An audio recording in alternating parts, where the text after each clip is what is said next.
저는 이제 퇴사합니다. 강태준은 바닥에 주저앉은 채 하은을 올려다봤다. 손에는 낡은 사진이 들려 있었다. 수행비서도 직원들도 아무도 움직이지 못했다. 하은은 돌아섰다. 어디로 가려는 거야? 강태준의 목소리가 갈라졌다. 평생 들어본 적 없는 목소리였다. 하은은 멈춰서서 뒤를 돌아보지도 않은 채 말했다. 잘 지내세요. 그리고 걸어 나갔다. 강태준은 그 자리에서 일어나지 못했다. 대한민국 10대 그룹 창업주가 장례식장 바닥에 무릎을 꿇고 딸의 뒷모습을 보고 있었다. 이 남자가 무너진 건 딸을 알아봤기 때문만이 아니었다. 사진 뒷면에 적힌 단 한 줄이 문제였다. 그 한 줄이 20년을 한꺼번에 무너뜨렸다.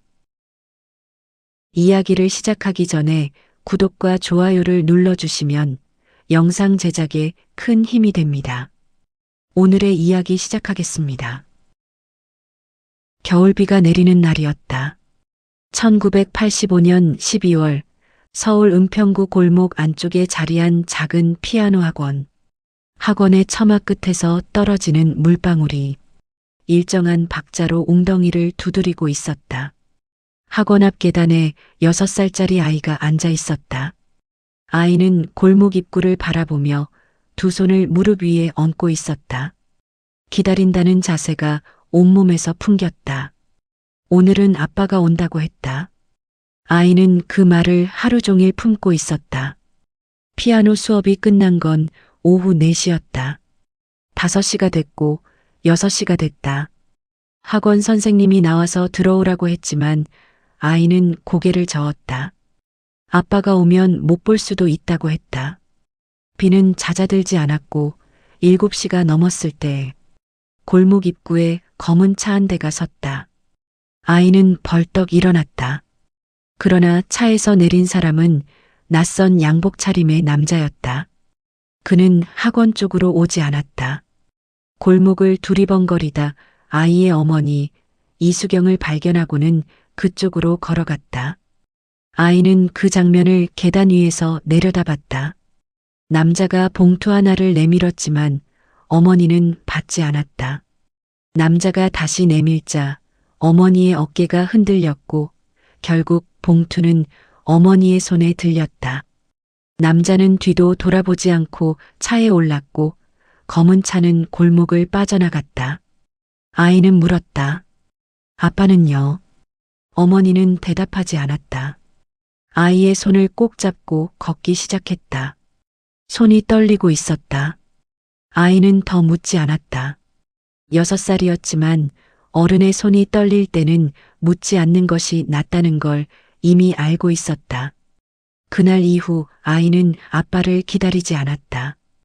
2025년 3월 서울 중구 강상그룹 본사 빌딩 46층짜리 유리 건물의 로비는 아침 8시부터 분주했다. 자동문이 열릴 때마다 찬바람이 밀려들었고 사원증을 목에 건 사람들이 빠른 걸음으로 엘리베이터를 향해 흘러갔다. 그 흐름 속에 강하은이 있었다. 검은 코트에 서류 가방, 굽 낮은 구두. 눈에 띄지 않으려는 듯 단정하지만 걸음에는 자신도 모르는 무게가 실려 있었다. 전략기획실장. 강상그룹 본사에서 그 이름 석자를 모르는 사람은 없었다. 회장이 직접 발탁했고 회장이 직접 신임한다는 사실은 공공연한 이야기였다. 엘리베이터 문이 열리자 사람들이 비켜서고 강하은이 들어섰다.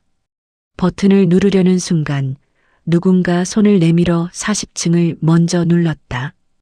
그 손이 눈에 익었다. 하은은 천천히 옆을 봤다. 강태준이었다. 70대 초반의 남자. 흰 머리카락이 단정하게 넘어가 있었고 검은 정장은 그의 체형에 맞게 재단된 것이었다.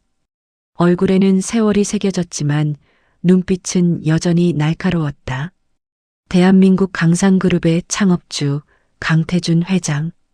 그는 하은을 보며 짧게 고개를 끄덕였다. 일찍 나왔네. 하은도 짧게 받았다. 회장님도요. 엘리베이터가 올라가기 시작했다. 둘 사이에 침묵이 흘렀다. 10층, 15층, 20층. 하은은 정면을 봤다. 엘리베이터 문에 반사된 두 사람의 얼굴이 희미하게 겹쳐 보였다. 강태준의 눈매와 자신의 눈매. 날이 선 듯한 눈꼬리. 감정을 드러내지 않는 시선. 40층에서 문이 열렸다. 강태준이 나가면서 한마디 했다. 오늘 오후 보고 잘 준비해둬요. 네. 문이 닫혔다. 하은은 남은 2층을 혼자 올라갔다. 아무도 없는 엘리베이터 안에서 처음으로 숨을 내쉬었다. 그는 오늘도 몰랐다. 20년째 여전히 몰랐다.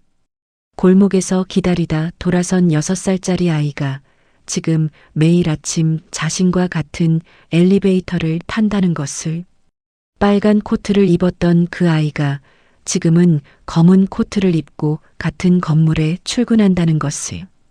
하은은 42층에서 내렸다. 오늘도 하루가 시작됐다. 2005년 9월 서울 서대문구 신촌 세브란스병원. 복도는 언제나 같은 냄새가 났다. 소독약과 오래된 공기가 섞인 냄새, 그 안에 사람의 숨결이 희미하게 녹아있는 냄새. 하은은 그 냄새를 3개월째 맡고 있었다. 어머니가 입원한 날부터였다. 병실 401호. 6인실이었지만 그 시간 어머니의 자리 주변은 고요했다. 다른 환자들은 저마다 보호자와 낮은 목소리로 이야기를 나누고 있었고, 이수경의 침대 옆에는 하은 혼자였다. 항상 그랬다. 어머니에게는 찾아오는 사람이 없었다. 이수경은 그 무렵 이미 말을 잇기 어려운 상태였다. 위암 말기. 처음 진단을 받았을 때 의사는 6개월을 말했고, 어머니는 그 말을 듣고 조용히 고개를 끄덕였다. 울지도 않았다. 하은이 오히려 복도로 나와 한참을 울었다. 9월의 어느 오후 어머니가 하은의 손을 잡았다. 힘이 거의 없는 손이었지만 잡으려는 의지는 분명했다. 하은은 의자를 바짝 당겨 앉았다. 어머니의 눈이 천장을 향해 있다가 천천히 하은에게로 돌아왔다. 서랍 안에. 목소리가 잘 나오지 않아서 입술을 거의 움직이지 않고 하는 말이었다. 하은은 침대 옆 협탁 서랍을 열었다. 안에는 흰 봉투 하나와 낡은 갈색 봉투 하나가 나란히 놓여 있었다. 흰 봉투에는 하은에게라고 적혀 있었다. 어머니의 글씨였다. 힘이 없어서인지 획이 가늘고 삐뚤었지만 그 2글자만큼은 또렷하게 눌러 쓴 흔적이 있었다. 지금 읽어. 하은은 흰 봉투를 들었다. 손이 약간 떨렸다. 봉투 안에는 2장의 편지지가 접혀 있었다. 반듯하게 접힌 걸 보니 미리 써둔 것이었다. 언제부터 준비했던 걸까? 하은은 그 생각을 잠시 접어두고 편지를 펼쳤다. 첫 문장은 이랬다. 하은아, 미안하다는 말을 제일 먼저 써야 할 것 같아서 이렇게 시작한다. 하은은 읽다가 멈췄다. 다시 읽었다. 계속 읽었다. 편지에는 오래된 이야기가 담겨 있었다. 어머니가 28살이던 해 피아니스트로 활동하던 시절에 만난 한 남자에 대한 이야기. 그 남자의 이름은 강태준이었다. 당시 건설업으로 사업을 키워가던 사람이었고 음악을 좋아한다며 어머니의 연주회에 여러 번 찾아왔다고 했다. 사랑이었는지 아닌지는 모르겠다고 어머니는 썼다. 그냥 그 사람이 좋았고 그 사람 옆에 있으면 무언가 대단한 삶이 펼쳐질 것 같았다고. 하은이 생겼을 때 어머니는 그 사실을 강태준에게 알렸다. 그는 기뻐했다. 이름도 직접 지었다. 아래하, 은혜은. 은혜 아래서 살라고. 그런데 몇 달 후 어머니에게 연락이 왔다. 강태준이 아니라 그의 회사 사람이었다. 봉투가 전달됐다. 조용히 떠나달라는 뜻이었다. 어머니는 거부했다. 다시 강태준을 찾아갔다. 하지만 그는 만나주지 않았다. 어머니는 그게 강태준의 결정이라고 믿었다. 하은도 그렇게 알았다. 오늘 이 편지를 읽기 전까지는 편지의 마지막 부분에 이런 문장이 있었다. 내가 그 사람을 어떻게 할지는 내 선택이야. 하지만 내 아버지가 누구인지는 알고 살아야 한다. 그게 엄마가 해줄 수 있는 마지막이야. 하은은 편지를 천천히 접었다. 눈물이 나지 않았다. 감정이 너무 많이 한꺼번에 밀려오면 오히려 아무것도 느껴지지 않는다는 걸 그때 처음 알았다. 갈색 봉투를 열었다. 안에는 사진 몇 장이 들어 있었다. 첫 번째 사진은 젊은 이수경이었다. 피아노 앞에 앉아 환하게 웃고 있는 모습이었다. 두 번째는 돌잔치 사진이었다. 흰 돌복을 입은 아기가 상 앞에 앉아 있었고 그 옆에 이수경이 그리고 그 옆에 남자가 서 있었다. 하은은 그 남자의 얼굴을 오래 들여다봤다. 30대로 보이는 남자. 눈매가 날카롭고 입을 굳게 다문 얼굴이었지만 사진 속에서만큼은 웃고 있었다. 어색하게 하지만 분명히 웃고 있었다. 아기를 향해. 하은은 사진을 뒤집었다. 어머니의 글씨로 날짜가 적혀 있었다. 1979년 12월 하은이 돌. 그 옆에 작게 한 줄이 더 있었다. 태준이가 제일 좋아한 사진. 어머니의 숨소리가 조금 고르게 들렸다. 잠이 든 것 같았다. 하은은 봉투를 천천히 닫고 가방 안 깊숙이 넣었다. 사진도 편지도 모두 함께. 창밖으로 늦은 오후 햇살이 병실 바닥에 길게 드리웠다. 하은은 한동안 그 빛을 바라봤다. 아무 생각도 하지 않으려 했지만 한 가지만은 머릿속에서 지워지지 않았다. 강태준. 그 이름이 이제 어머니의 목소리로 들렸다. 이수경은 그 줄을 넘기지 못했다. 하은은 어머니를 작은 납골당에 모셨다. 장례식에는 하은 혼자였다. 2006년 2월 서울 마포구 강상그룹 계열사 강상건설 인사팀. 입사 첫날은 언제나 비슷한 풍경이다. 새 사원증을 목에 걸고 어색한 미소로 인사를 건네고 자기 자리를 찾아 앉는 것. 하은도 그렇게 했다. 다른 점이 있다면 26의 신입사원 대부분이 설렘을 감추지 못하는 표정이었던 것과 달리 하은의 얼굴에는 아무 감정도 없었다는 것이다. 이하은. 어머니 성을 따른 이름으로 입사 서류를 냈다. 강하은이라는 이름은 가방 속 봉투 안에만 있었다. 인사팀장이 신입사원 5명을 앉혀놓고 회사 소개를 했다. 강상그룹의 역사, 창업주 강태준 회장의 자수성가, 스토리, 그룹의 비전과 핵심 가치. 하은은 그 이야기를 듣는 내내 손 위에 시선을 고정하고 있었다. 창업주의 이름이 나올 때마다 손등에 힘이 들어갔다가 풀렸다. 복수를 생각했다. 어머니의 납골당을 나오던 날부터 줄곧 그 단어를 붙들고 있었다. 그러나 복수란 것이 구체적으로 어떤 모양인지는 아직 몰랐다. 회사에 들어와서 무언가를 드러내고 무언가를 무너뜨리는 것. 그 이상의 그림은 그려지지 않았다. 그래서 일단 들어왔다. 가장 가까운 곳에 있어야 무언가를 할 수 있을 테니까. 첫 번째 현실은 냉혹했다. 배치된 부서는 계약관리팀이었다. 하청업체 계약서를 검토하고 납기일을 확인하고 누락된 서류를 추적하는 일이었다. 창밖도 없는 내부 사무실, 서류가 쌓인 책상, 전화기가 하루 종일 울리는 환경. 복수의 대상은커녕 살아남는 것 자체가 문제였다. 선배들은 친절하지 않았고 업무 매뉴얼은 불친절하게 두꺼웠고 야근은 당연한 것처럼 취급됐다. 하은은 불평하지 않았다. 버텼다. 버티면서 일을 배웠고 배우면서 속도가 붙었다. 계약서를 꼼꼼히 읽다 보니 조항 사이에 숨겨진 문제들이 보이기 시작했다. 다른 사람들이 그냥 넘기는 부분에서 하은은 멈췄다. 그렇게 발견한 오류 하나가 회사에 수천만 원의 손실을 막아줬을 때 팀장이 처음으로 하은의 얼굴을 제대로 봤다. 어떻게 알았어요? 읽었습니다. 더 이상의 설명은 없었다. 팀장은 그게 마음에 들었는지 싫었는지 알 수 없는 표정을 지었다가 돌아갔다. 3년이 지났다. 하은은 같은 기수 중 가장 먼저 대리가 됐다. 5년 후에는 과장이 됐고 팀장 직무대행을 맡았다. 그 사이 복수라는 단어는 점점 흐릿해졌다.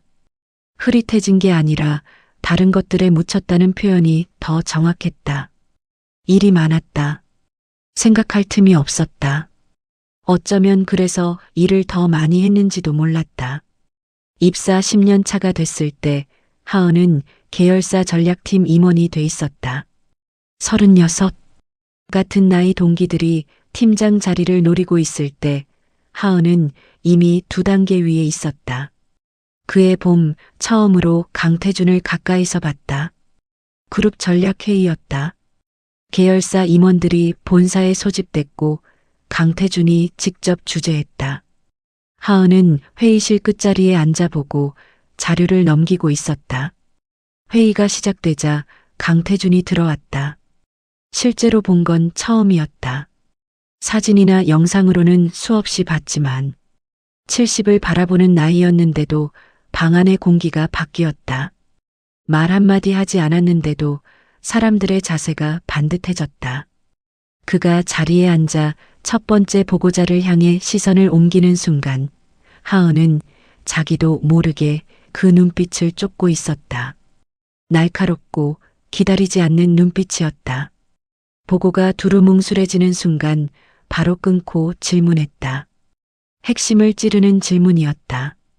보고자가 머뭇거리자 강태준은 다음 사람으로 넘어갔다. 냉정했지만 감정적이지는 않았다. 그냥 빨랐다. 하은은 그 모습을 보다가 어딘가 불편해졌다. 회의가 끝나고 엘리베이터를 기다리는데 누군가 옆에 섰다. 강태준이었다. 수행비서가 다른 층 버튼을 눌렀고 잠깐의 공간이 생겼다. 강태준이 하은 쪽을 봤다. 계열사 전략팀? 하은이 짧게 대답했다. 네. 그가 고개를 한번 끄덕이고 시선을 돌렸다. 그것뿐이었다. 5초도 안 되는 접촉이었다. 그런데 엘리베이터에서 내리고 나서도 한동안 다리에 힘이 들어가지 않았다. 화가 난 건지 다른 무언가인지 구분이 되지 않았다. 로비 구석에 서서 잠깐 벽을 짚었다가 손을 뗐다. 그날 밤 하은은 오랜만에 가방 깊숙이 있는 봉투를 꺼냈다. 돌잔치 사진을 꺼내서 봤다. 사진 속 남자의 눈매를 다시 확인했다. 그리고 거울을 보니 속이 뒤집혔다. 부정할 수 없을 만큼 닮았다. 2018년 4월 서울 중구 강산그룹 본사 42층 전략기획실. 발령 통보는 짧았다. 인사팀장이 직접 전화를 했고 본사 전략기획실장 발령이라고 했다. 하은은 수화기를 든 채 잠깐 아무 말도 하지 않았다. 인사팀장이 다시 한번 확인하듯 말했다. 회장님 지시라고. 하은은 그제야 알겠다고 했다. 전화를 끊고 창밖을 봤다. 12년이었다. 평사원으로 시작해서 임원까지 12년 동안 강산건설 계열사 안에 있었다. 그 시간 동안 강태준은 하은의 이름을 몇 번이나 봤을 것이다. 보고서 끝에 작성자로, 회의 자료 표지의 담당자로. 그러나 그것과 직접 불러올리는 것은 다른 일이었다. 하은은 짐을 쌌다. 많지 않았다. 책 몇 권과 머그컵 하나, 서랍 안에 있던 어머니 사진 한 장. 봉투는 항상 가방 안에 있었으니 따로 챙길 것도 없었다. 본사 42층은 달랐다. 계열사와는 공기 자체가 달랐다. 유리 파티션 너머로 서울 도심이 내려다 보이는 자리, 회의실 테이블은 길고 반들반들했으며 사람들의 걸음은 빠르고 조용했다. 하은이 자리를 잡던 날 전략기획실 직원들이 돌아가며 인사를 했다. 짧고 정중한 인사였다. 경계심이 담긴 인사이기도 했다. 강태준과 처음으로 단둘이 마주한 건 발령 사흘째 되던 날이었다. 회장실에서 보고를 마치고 나오는데 강태준이 하은을 불러 세웠다. 밥은 먹었냐고 했다. 하은은 순간 뭐라고 해야 할지 몰라서 아직이라고 했다. 그러자 강태준이 간단히 같이 먹자고 했다. 수행비서가 황급히 움직이는 게 보였다. 회장이 임원과 단둘이 식사하는 일이 흔치 않은 것 같았다. 구내식당 한쪽 끝 자리였다. 강태준은 특별한 자리를 원하지 않았다. 직원들과 같은 식판을 받아들고 자리를 잡았다. 하은은 맞은편에 앉았다. 어색한 침묵이 흘렀다. 강태준이 먼저 입을 열었다. 강상건설에서 오래 있었더군요. 12년 됐습니다. 처음 들어왔을 때 계약관리팀이었지요. 거기서 시작해서 전략팀까지 올라간 사람은 이하은 실장이 처음이에요. 하은은 그가 자신의 이력을 꿰고 있다는 사실이 낯설었다. 아무 말도 하지 않고 기다렸다. 어떻게 하면 그렇게 일을 배웁니까? 질문이라기보다는 혼잣말에 가까운 어조였다. 하은은 잠깐 생각하다가 대답했다. 읽었습니다. 계약서든 보고서든 남들이 대충 넘기는 부분을 끝까지 읽었습니다. 강태준이 그 말을 듣고 잠시 멈칫하더니 짧게 웃었다. 잘 웃지 않는 사람이 웃는 모습이었다. 그날 이후 강태준은 종종 하은을 가까이 뒀다. 주요 보고 자리에 배석시켰고 외부 미팅에 동행을 지시했다. 지나치다 싶을 만큼의 신임이었다. 전략기획실 내부에서는 조용히 말들이 오갔지만 강태준은 개의치 않는 것 같았다. 석 달이 지난 어느 저녁이었다. 늦게까지 남아 보고서 자료를 다듬고 있는데 강태준이 지나갔다. 불이 켜진 전략기획실을 보고 들어왔다. 하은 혼자인 걸 확인하고는 맞은편 의자를 당겨 앉았다. 그리고 한참 동안 하은이 일하는 걸 지켜봤다. 하은은 신경 쓰이면서도 하던 일을 멈추지 않았다. 강태준이 말했다. 자네 같은 사람이 내 딸이었으면 좋겠어. 하은의 손이 키보드 위에서 멈췄다. 심장이 한 박자 늦게 뛰었다. 강태준은 그 말을 특별하게 꺼낸 것이 아니었다. 피곤한 저녁에 자연스럽게 나온 말처럼 들렸다. 그래서 더 깊이 박혔다. 하은은 화면을 보며 대답했다. 감사합니다. 목소리가 평소와 다르지 않기를 바랐다. 강태준은 잠시 더 앉아 있다가 일어났다. 수고하라는 말을 남기고 나갔다. 사무실에 혼자 남겨졌다. 하은은 의자를 뒤로 밀고 천장을 올려다봤다. 눈이 뜨거워졌다. 눈물이 나려는 건지 화가 치미는 건지 분간이 안 됐다. 자네 같은 사람이 내 딸이었으면 좋겠어. 그 말이 귓속에서 계속 맴돌았다. 저는 당신 딸입니다. 그 말이 목구멍까지 올라왔다가 삼켜졌다. 하은은 자리를 정리하고 엘리베이터를 탔다. 지하 주차장에 차를 세워두고 있었다. 차에 탄 뒤 핸들을 잡은 채로 1시간을 그냥 앉아 있었다. 울었는지 울지 않았는지도 나중에는 기억나지 않았다. 그리고 그날 이후로 강태준의 칭찬이 두려워졌다는 것만은 분명히 기억했다. 세상에서 가장 잔인한 칭찬이 있다면 그건 자신이 누구인지도 모르는 사람에게 듣는 말이었다. 2019년 11월 서울 중구 강산그룹 본사 38층 부회장실. 강민혁은 창밖을 보고 있었다. 손에는 서류 한 장이 들려 있었다. 사립탐정사무소에서 넘어온 보고서였다. A사 2장 분량이었지만 읽는데 1시간이 걸렸다. 같은 부분을 여러 번 읽었기 때문이었다. 이하은. 본명 강하은, 모친 이수경, 부친 강태준. 민혁은 서류를 뒤집어 책상 위에 올려놓았다. 그리고 의자를 뒤로 젖혀 눈을 감았다. 예상은 했다. 아버지가 이하은 실장을 가까이 두기 시작했을 때부터 단순한 총애가 아닐 수 있다는 생각이 머릿속 한켠에 있었다. 그러나 막상 문서로 확인하니 다른 문제였다. 머리가 아니라 위장이 반응했다. 그는 아버지에게 가져가지 않기로 했다. 적어도 지금 당장은. 아버지가 알게 되면 어떻게 될지 계산이 섰다. 강태준은 감정적인 사람이 아니었다. 그러나 혈육에 관한 문제에서는 달랐다. 오래전 어머니에게서 들은 이야기가 있었다. 아버지가 젊었을 때 어떤 여자와의 사이에서 아이가 생겼다는 것, 그리고 그 일을 어머니가 처리했다는 것. 민혁은 그 이야기를 반쯤 흘려들었다. 그런데 지금 그 이야기와 이 서류가 겹쳤다. 아버지가 이하은의 정체를 알게 되면 그것이 죄책감으로 이어질 가능성이 높았다. 죄책감은 보상으로 이어질 것이었다. 보상의 방향이 어디를 향할지는 불보듯 뻔했다. 민혁은 비서를 통해 이하은에게 면담을 요청했다. 공식적인 업무 협의라는 명목이었다. 하은이 38층 부회장실에 들어온 건 그 다음 날 오전이었다. 문을 열고 들어서며 짧게 인사했다. 민혁은 자리에 앉으라고 했다. 하은은 앉았다.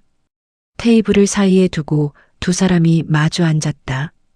민혁은 커피를 권했고 하은은 사양했다. 민혁이 먼저 입을 열었다. 이하은 실장, 오래 고민했는데 직접 이야기하는 게 낫겠다 싶어서 불렀습니다. 하은은 아무 말 없이 그를 봤다. 당신이 누군지 알았습니다.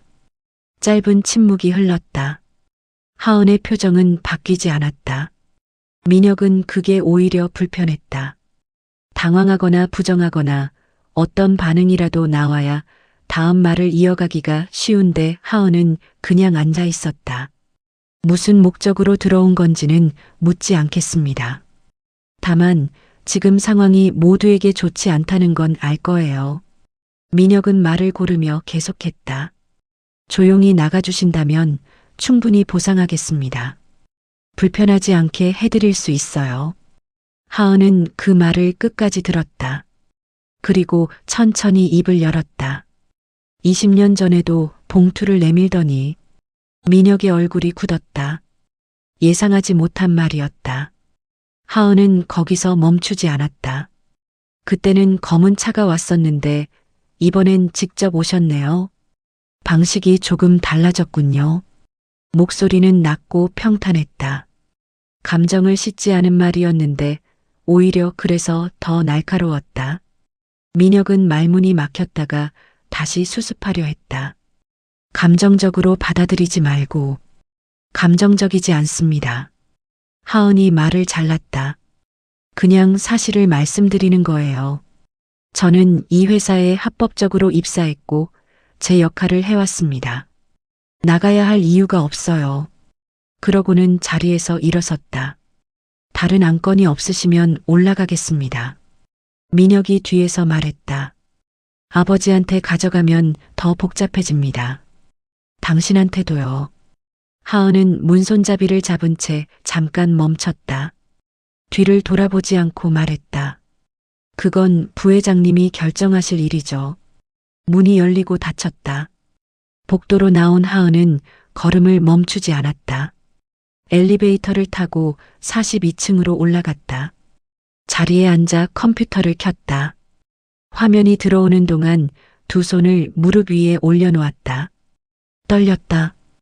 표정은 방금 부회장실에서와 똑같았지만 손은 감출 수 없었다. 예상은 했다.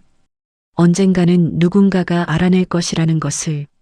그런데 막상 그 순간이 오니 준비가 됐다고 생각했던 것들이 전부 흔들렸다. 두려운 건 민혁이 아니었다. 이 일이 강태준의 귀에 닿는 것, 그리고 그가 어떤 얼굴로 자신을 볼 것인가 하는 것이었다. 처음 알아봐 주기를 바라는 마음이 아직 남아있다는 사실을 하은은 그날 다시 확인했다. 그리고 그 마음이 너무 수치스러워서 저녁 내내 아무것도 먹지 않았다. 민혁은 그날 이후 사흘간 아무것도 하지 않았다. 서류를 책상 서랍 깊숙이 넣어두고 열지 않았다. 결정을 미뤘다. 그러나 미루는 것도 선택이라는 걸 나중에야 알았다. 2019년 12월 서울 마포구 합정동 하은의 아파트. 자정이 넘은 시간이었다. 거실 불을 끄고 소파에 앉아 있었다. 창밖으로 한강 불빛이 보였다. 하은은 그 빛을 보는 것도 아니고 눈을 감는 것도 아닌 상태로 그냥 앉아 있었다. 테이블 위에는 식지 않은 차 한 잔이 있었는데 한 모금도 마시지 않았다. 민혁과의 면담이 있은 지 열흘이 지났다. 그 열흘 동안 하은은 두 가지 선택지를 번갈아 가며 들여다봤다. 마치 오래된 돌을 뒤집어 보듯 한 면을 보다가 다시 뒤집고 다시 뒤집는 식으로 잠이 오지 않는 밤이 이어졌고 밥은 먹는 건지 마는 건지 모를 만큼 흐릿하게 지나갔다. 첫 번째 선택은 지금 당장 모든 것을 드러내는 것이었다. 강태준 앞에 직접 서서 자신이 누구인지 말하는 것. 어머니의 편지를 내밀고 사진을 꺼내고 20년이라는 시간을 한꺼번에 쏟아내는 것. 생각해보면 가장 단순한 방법이었다.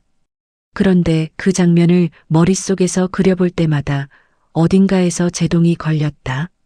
강태준이 어떤 반응을 보일지 알 수 없었다. 부정할 수도 있었다. 법적으로 따지자면 증명할 방법이 없는 것도 아니었지만 그 과정이 길고 추할 것이었다. 무엇보다 하은이 원하는 것이 법적 다툼인지 스스로도 확신이 없었다. 두 번째 선택은 더 깊이 들어가는 것이었다. 조직 안에서 입지를 굳히고 강태준이 없어도 흔들리지 않는 자리를 만드는 것. 그룹의 핵심 전략을 손에 쥐고 아무도 쉽게 건드릴 수 없는 위치에 오르는 것. 그렇게 되면 민혁도 박선희도 어떤 봉투도 의미가 없어진다. 하은은 두 번째를 택하기로 했다. 그런데 결정을 내린 순간 이상하게도 후련하지 않았다. 소파에서 일어나 창가로 걸어갔다.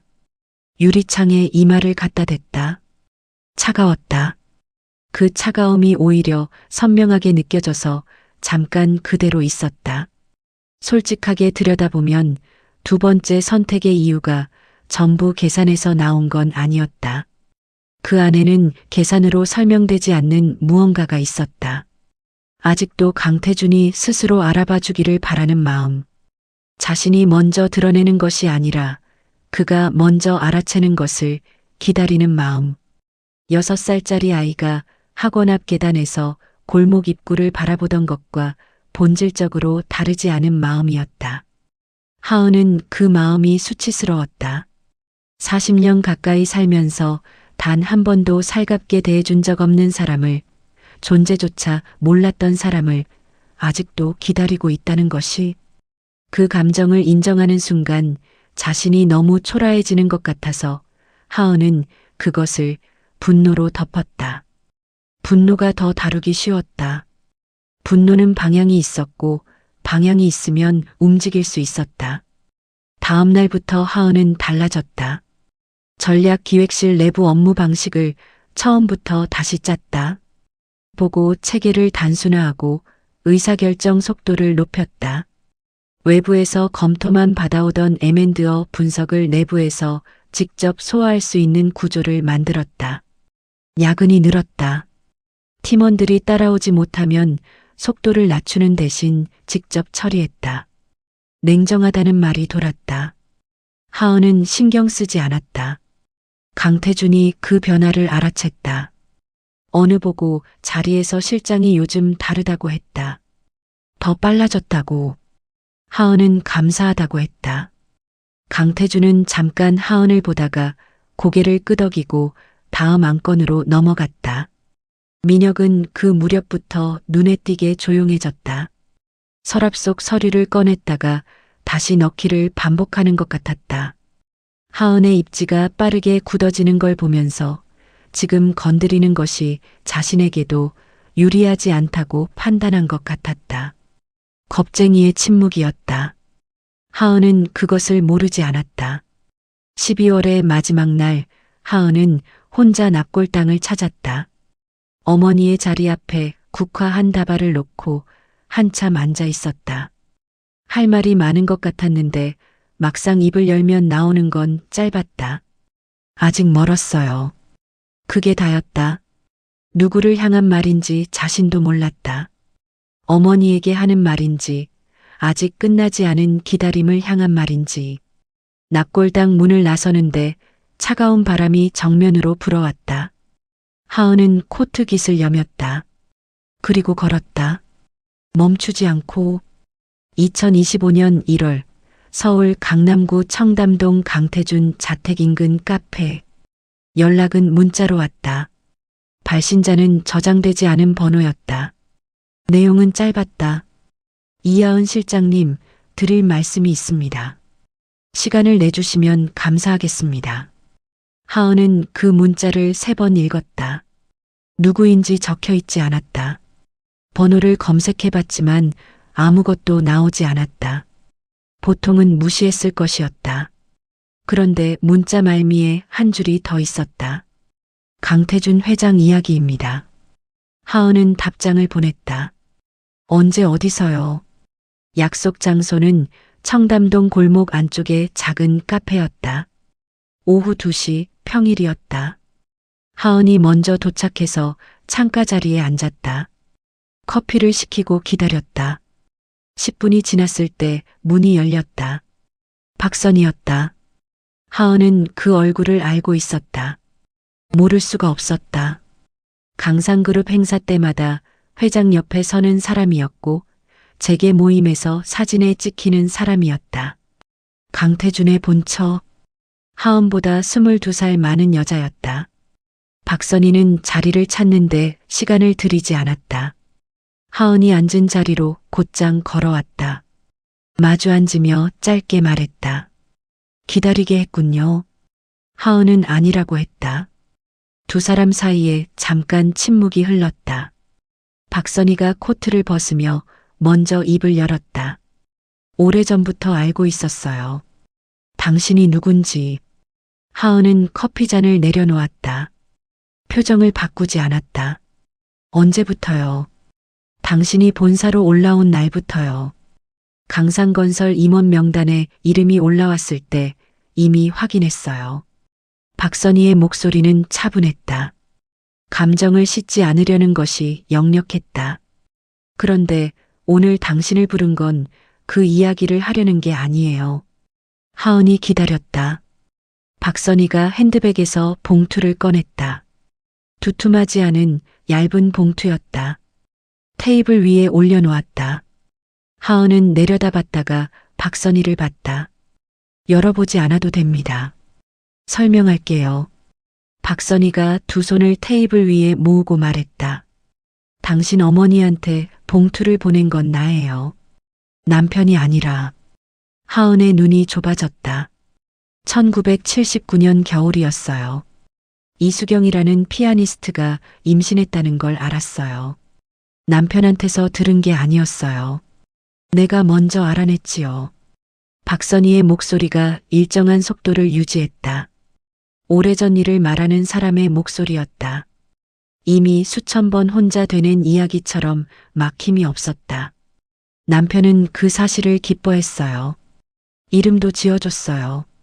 그걸 내가 알았을 때 나는 선택을 해야 했어요. 하은은 아무 말도 하지 않았다. 사람을 보냈어요. 이수경한테 직접 연락하지 않고 중간에 사람을 세워서 봉투를 전달했어요. 조용히 떠나달라는 의미였지요. 박선희가 잠깐 멈췄다. 이수경은 처음에 거부했어요. 그래서 한 번 더 사람을 보냈어요. 그 다음엔 받았어요. 하은의 가슴 안에서 무언가가 기울었다. 20년 동안 붙들고 있던 그림이 있었다. 강태준이 알고도 외면했다는 그림. 돈 봉투를 들고 차를 보낸 것이 강태준의 결정이었다는 그림. 그 그림이 지금 이 자리에서 다른 방향으로 바뀌고 있었다. 남편은 몰랐어요. 이수경이 사라진 것도, 아이가 어떻게 됐는지도 내가 처음부터 끝까지 처리했으니까요. 박선희의 눈이 하은을 향했다. 당신이 회사에 들어온 것도, 남편 옆에 있는 것도 나는 알면서 모른 척 했어요. 왜인지는 나도 몰라요. 그냥 두고 봤어요. 하은은 천천히 물었다. 그럼 왜 지금이에요? 박선희가 잠깐 창밖을 봤다가 다시 하은을 봤다. 민혁이 움직이기 시작했어요. 그 아이는 겁쟁이지만 몰린다 싶으면 뭔 짓을 할지 몰라요. 당신이 먼저 알고 있는 게 낫겠다 싶었어요. 말을 멈췄다가 이었다. 그리고 솔직히 말하면 내가 한 일이니까 내 입으로 말하는 게 맞다고 생각했어요. 그것뿐이에요. 하은은 테이블 위에 봉투를 봤다. 이건요. 박선희가 말했다. 당시 이수경한테 전달됐던 금액이에요. 그게 옳은 일이었다고 생각하지 않아요. 돌려드리는 거예요. 하은은 봉투에 손을 대지 않았다. 한참 동안 아무 말도 하지 않았다. 카페 안에 다른 손님들의 소리가 멀리서 들렸다. 하은은 창밖을 봤다가 박선희를 봤다. 어머니는 2005년에 돌아가셨어요. 박선희의 눈가가 움직였다. 작은 움직임이었다. 알아요. 하은은 자리에서 일어났다. 봉투는 테이블 위에 그대로 뒀다. 코트를 집어들며 말했다. 말씀은 들었어요. 그게 전부였다. 더 하고 싶은 말이 없었던 게 아니었다. 너무 많아서 하나도 나오지 않았다. 카페를 나오면서 하은은 걸음을 멈추지 않았다. 찬바람이 불었다. 20년 동안 향했던 분노의 방향이 지금 이 순간 지도를 잃었다는 걸 걷다가 어느 순간 알았다. 강태준은 알고 버린 게 아니었다. 그 사실이 위로가 됐는지 더 복잡해졌는지는 한참이 지나도 알 수 없었다. 2025년 2월 서울 마포구 합정동 하은의 아파트. 전화를 받은 건 밤 10시가 넘어서였다. 모르는 번호였다. 받았더니 경찰이었다. 서울 마포경찰서라고 했다. 정윤아 씨를 아십니까? 하은은 그 물음에 잠깐 대답을 못했다. 안다고 했다. 그러자 경찰이 말을 이었다.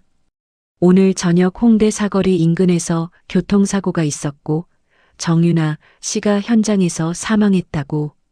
하은은 전화기를 든 채로 움직이지 않았다. 경찰이 몇 가지를 더 물었다. 가족 연락처를 아는지, 윤아 씨와 어떤 관계인지. 하은은 대답했다. 목소리는 평탄했다. 전화를 끊고 나서도 한참 동안 그 자리에 서 있었다. 소파도 아니고 침대도 아닌 거실 한가운데였다. 정윤아, 강상그룹 전략기획실 차장. 하은보다 4살 아래였고 입사 초기부터 하은의 팀에 있었다. 일이 느린 편이었지만 사람을 읽는 눈이 있었고 무엇보다 비밀을 지킬 줄 알았다.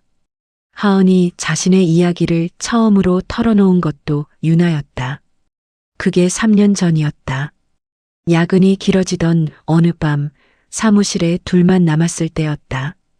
윤아가 실장님은 왜 회장님 볼 때마다 표정이 바뀌냐고 물었다. 눈치가 빠른 질문이었다. 하은은 처음에 모른다고 했다가 잠깐 침묵이 흐른 뒤 가방에서 봉투를 꺼냈다. 돌잔치 사진을 꺼내서 윤아 앞에 내밀었다. 설명은 짧게 했다. 윤아는 사진을 오래 들여다보다가 다시 하은을 봤다. 그리고 아무 말도 하지 않았다. 위로도 충고도 놀람도 없었다. 그냥 봤다. 하은은 그 반응이 고마웠다. 그날 이후 윤아는 달라진 게 없었다. 회장님 보고 자리에서도 회식 자리에서도 그 사실을 아는 사람처럼 굴지 않았다. 하은이 감정을 드러내지 않는 것처럼 윤아는 아는 것을 드러내지 않았다. 한 가지 다른 점이 있다면 어느 날 유나가 조심스럽게 말을 꺼냈다는 것이었다. 실장님, 그 사진 제가 따로 인화해뒀어요. 하은이 무슨 뜻이냐고 묻자 유나가 말했다. 혹시 모르니까요. 실장님이 언젠가 필요할 수도 있잖아요. 원본이 없어지면 안 되니까 하나 더 만들어뒀어요. 제가 보관할게요. 하은은 그러지 않아도 된다고 했다. 유나는 이미 했다고 했다. 하은은 더 말하지 않았다. 그 사진이 지금 어디에 있는지 하은은 알지 못했다. 이튿날 아침 하은은 유나의 집으로 갔다. 유나는 혼자 살았고 부모님은 지방에 계셨다. 경찰에서 연락을 받은 부모님이 올라오는 중이라고 했다. 하은은 집 앞에서 잠깐 기다렸다가 관리소장에게 부탁해 들어갔다. 유나 부모님이 오시기 전에 수습해드릴 게 있다고 했다. 집안은 유나다웠다.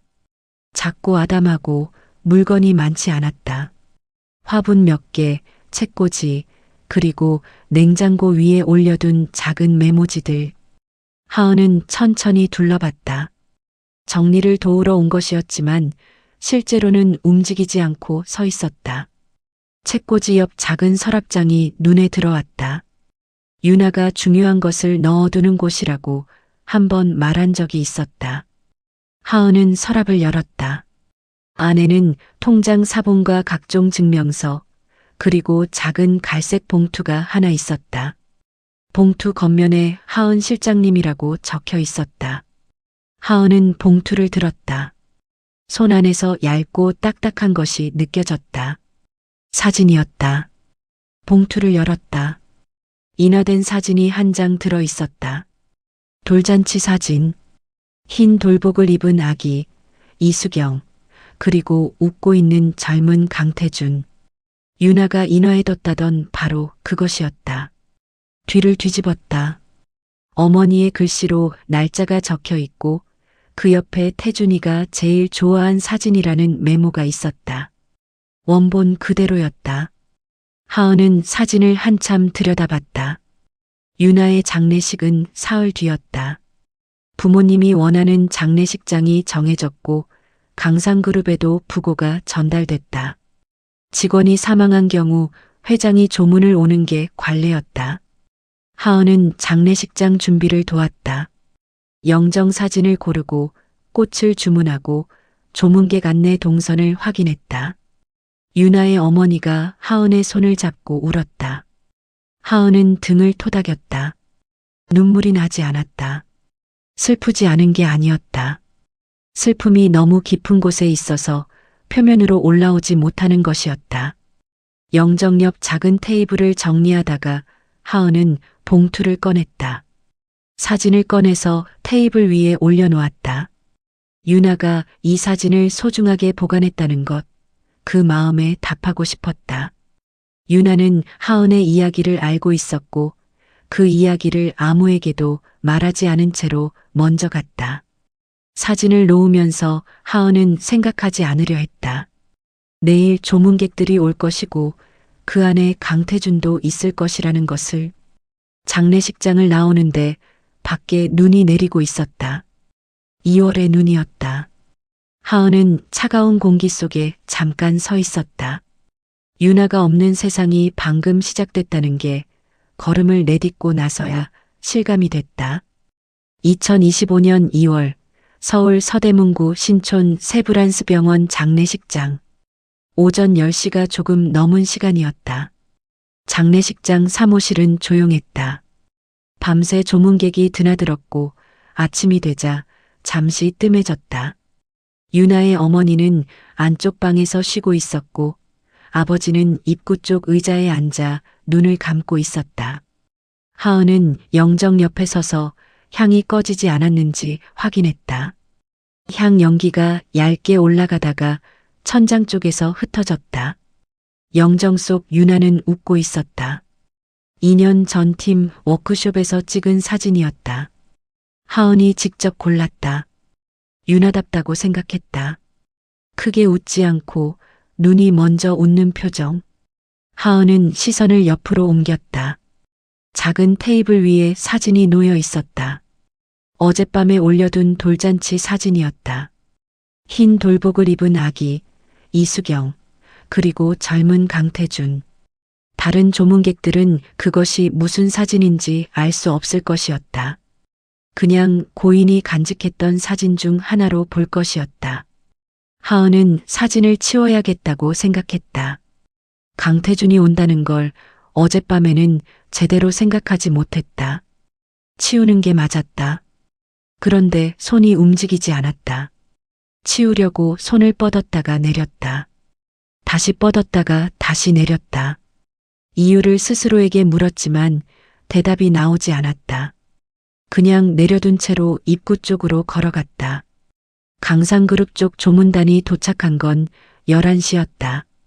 비서실에서 먼저 연락이 왔고 몇 분 뒤 검은 차들이 장례식장 앞에 섰다.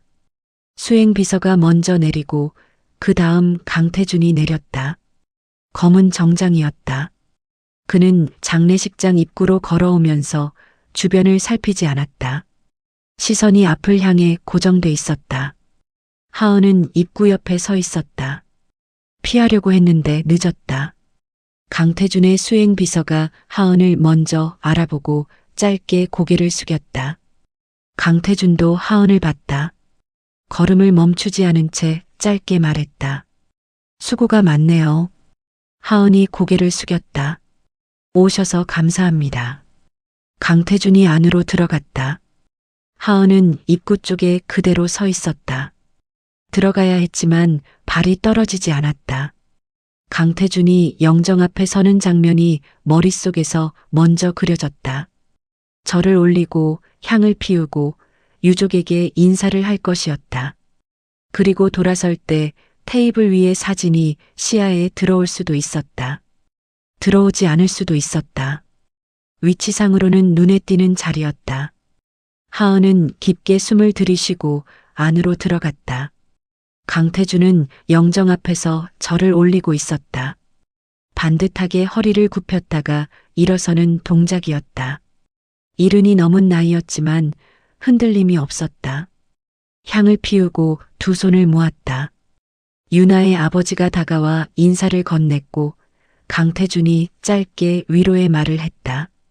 목소리는 낮고 침착했다.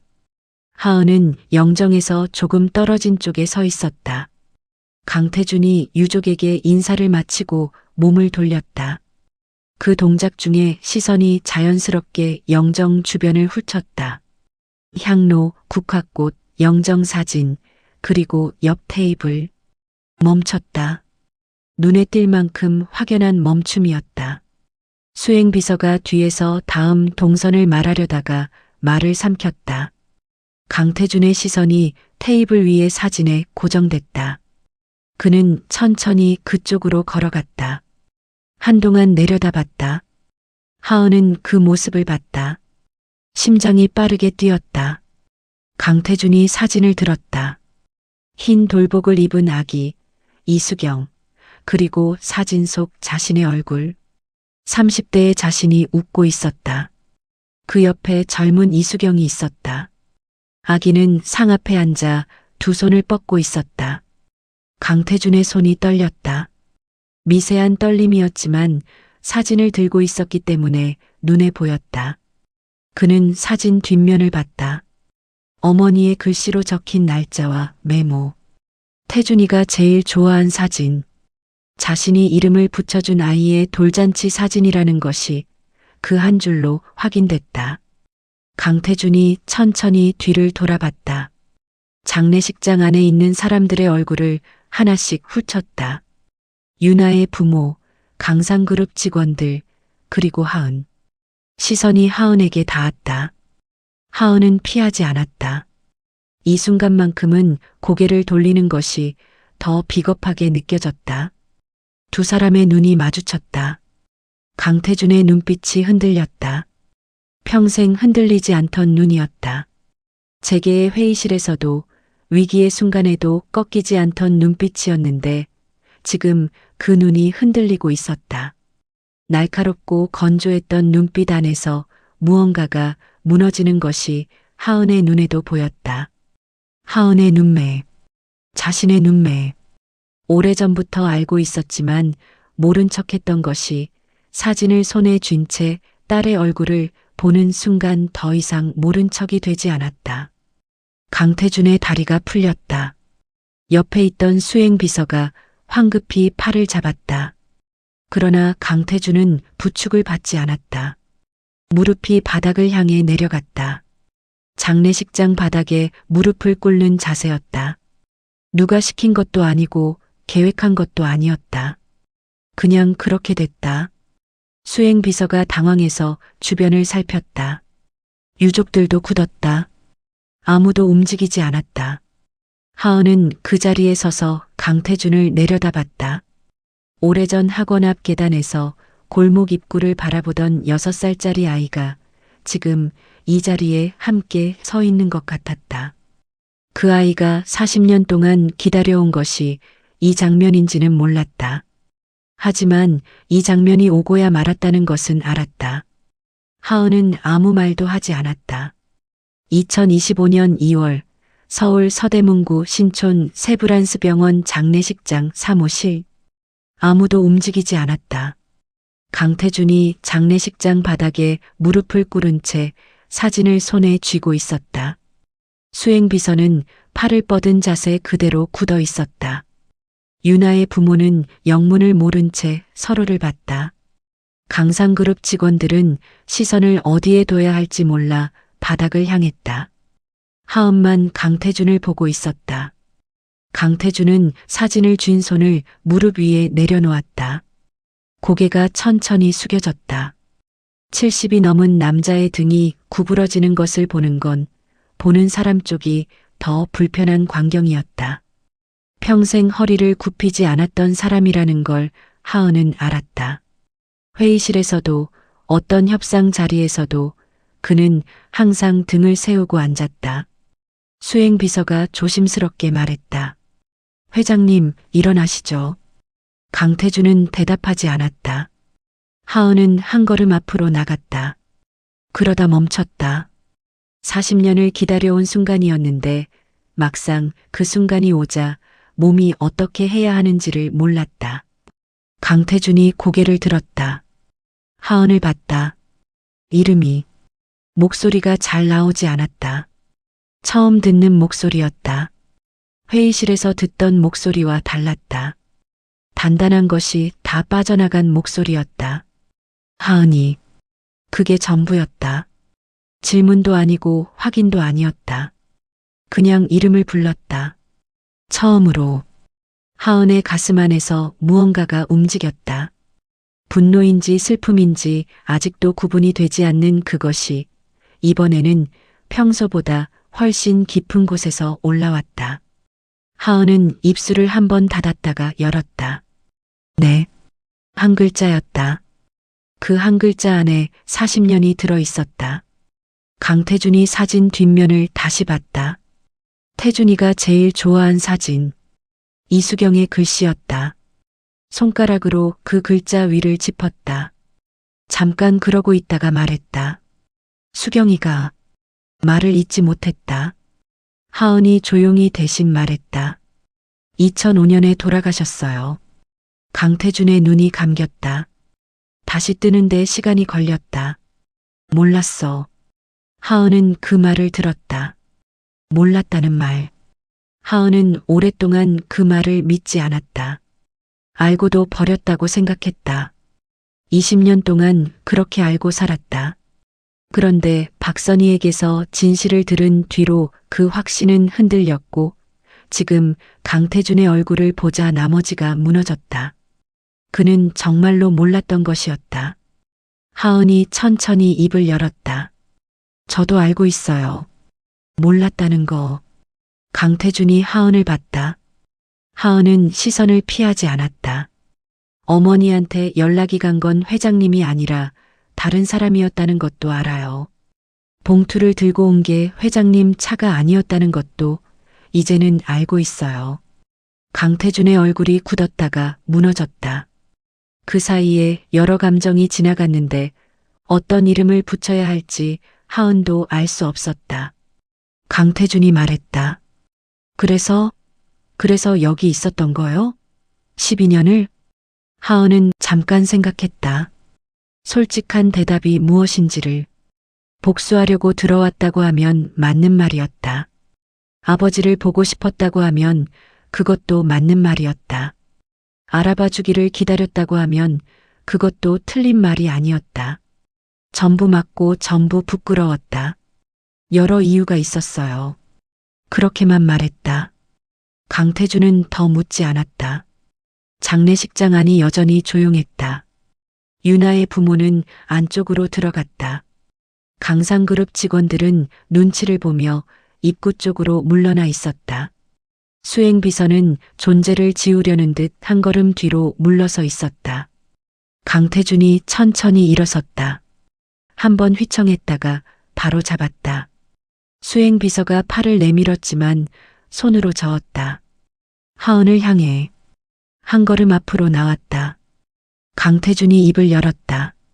미안하다는 말을 해야 하는데. 하은은 기다렸다. 그 말이 얼마나 가벼운지 나도 알아요. 그래서 쉽게 못하겠어. 하은의 눈이 뜨거워졌다. 눈물이 나려는 건지 몰랐다. 40년 동안 한 번도 울지 않았던 이유로 참아왔는데 하필 이 말 앞에서 눈가가 젖으려 했다. 미안하다는 말이 아니라 그 말이 가볍다는 걸 안다는 말이 그랬다.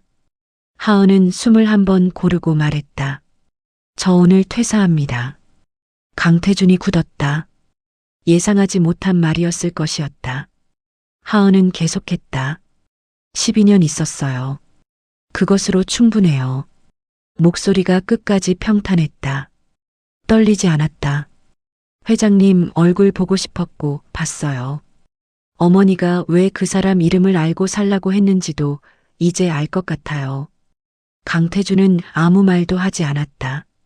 하은이 돌아서려는 순간 강태준이 말했다. 어디 가는 거요? 하은이 멈췄다. 뒤를 돌아보지 않은 채 대답했다. 모르겠어요. 오래 생각 못 해봤어요. 잠깐 침묵이 흐른 뒤 하은이 다시 말했다. 잘 지내세요.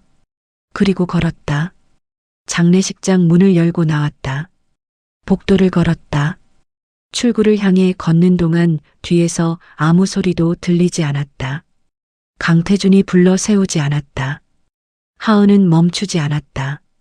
밖으로 나오자 2월의 차가운 공기가 얼굴을 때렸다.